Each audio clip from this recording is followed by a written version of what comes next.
Nigel, when we were both elected at the general election in July 2024, the five of us all knew that we had achieved something truly remarkable through starting the process of breaking the two-party system that has strangled and suffocated Britain for so very long. It was a special moment, and it was an honour to walk into that building as part of our group of 5 MPs. I treasured that then, and despite everything, I still treasure it today.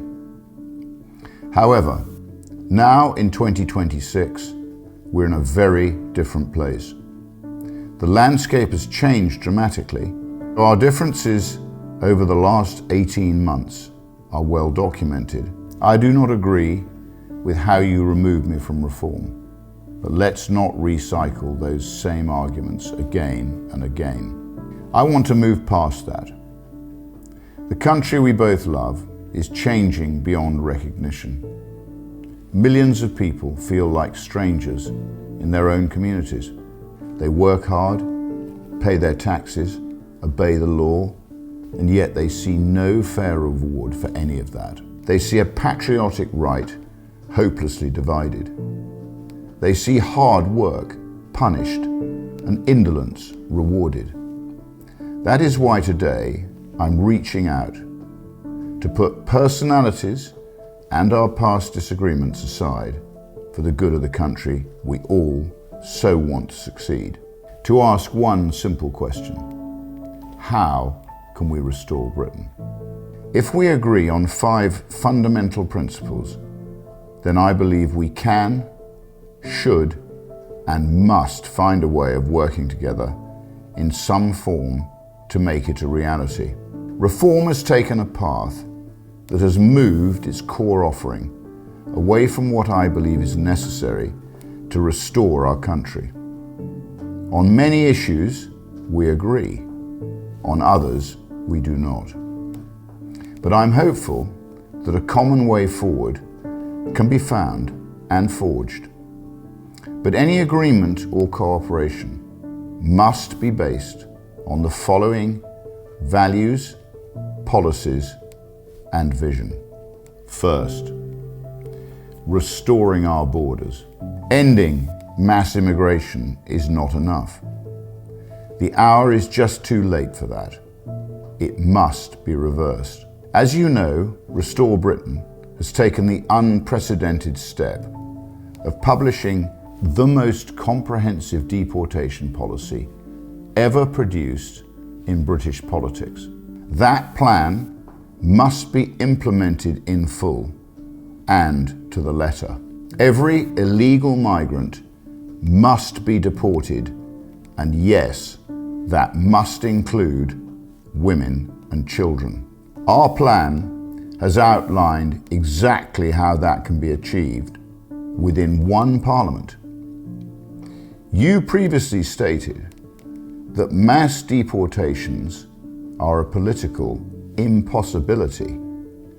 Not only must mass deportations become a political possibility, mass deportations must become a political inevitability.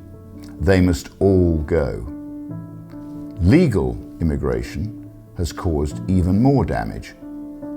Restore Britain's policy is simple but sound.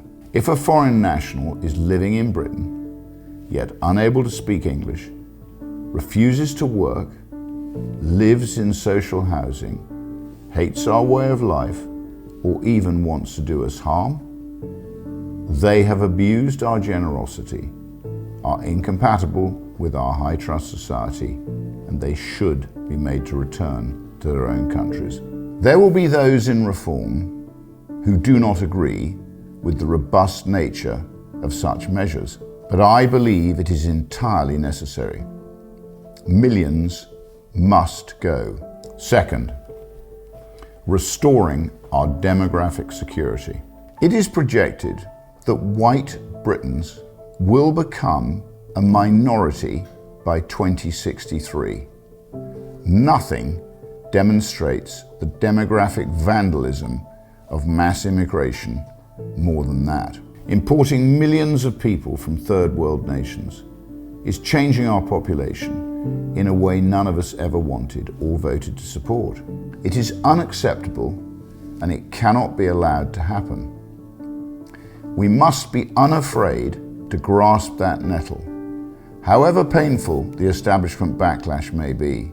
Restore Britain has committed to reversing the Islamification of Britain, and that will not change.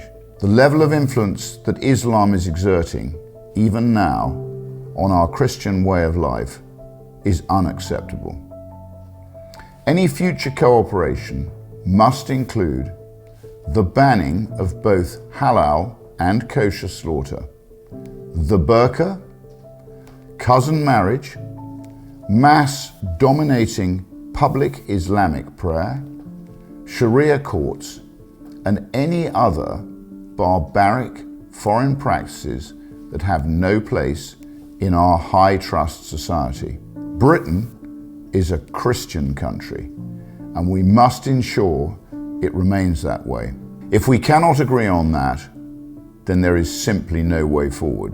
The recommendations from our independent rape gang inquiry must be implemented in full. That includes the deportation of foreign national accomplices who were aware of these heinous crimes and yet failed to act. I know you have publicly disagreed and that this was the source of our previous difference of opinion, but it is a firm red line. If a Pakistani woman knew her husband was repeatedly gang raping a vulnerable white English girl yet failed to act, she should be sent back to Pakistan. I hope her husband is not so fortunate. And on that, third, a referendum on restoring the death penalty. Axel Rudakabana, Hashim Abedi, Shabir Ahmed. Keeping these monsters alive, and hundreds just like them, achieves nothing. The British people must be given a full, free, and fair referendum on the reintroduction of the death penalty for the most monstrous and undeniable criminals. You have opposed this previously, and that is why letting the British people decide is the right thing to do. I will, in that referendum, without a shadow of a doubt, be voting in favour. Fourth, restoring a self-sufficient Britain. Britain must live within its means. That means controlling spending, cutting welfare costs, and making difficult decisions to bring inflation under control and restore sound public finances.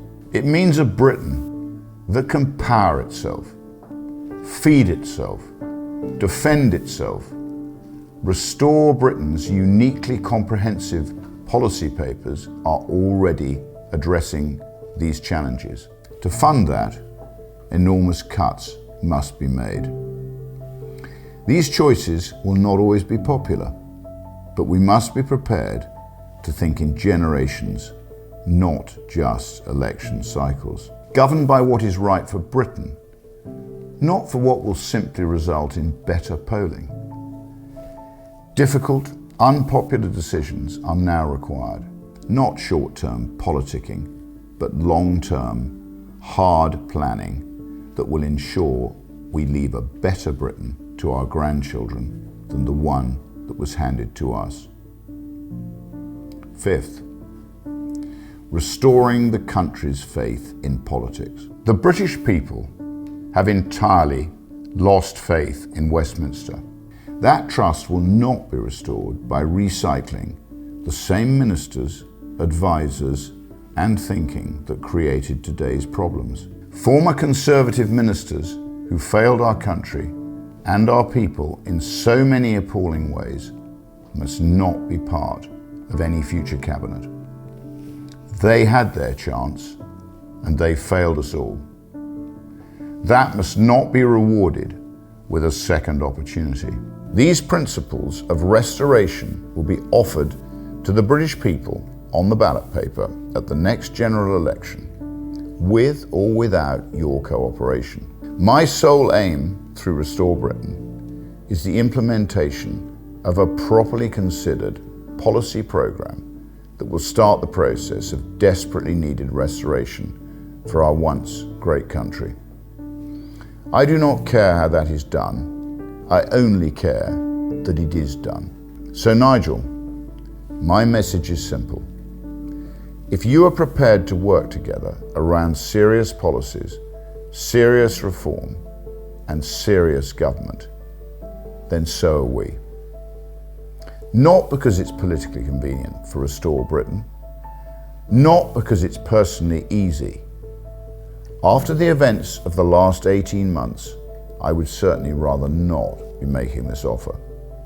But millions and millions of British people deserve a patriotic government that puts our national interest before any personal differences that you and I may have.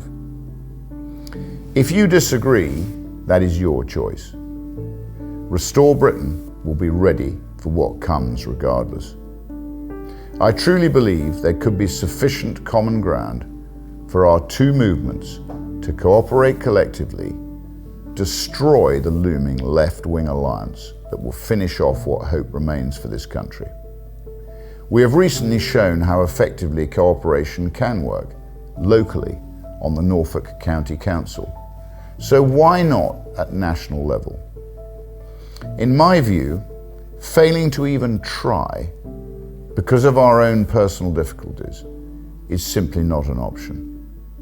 The British people deserve nothing less than our best and sincere efforts to make it happen. Now is the time to put our differences aside and cooperate for the good of the country that we all love.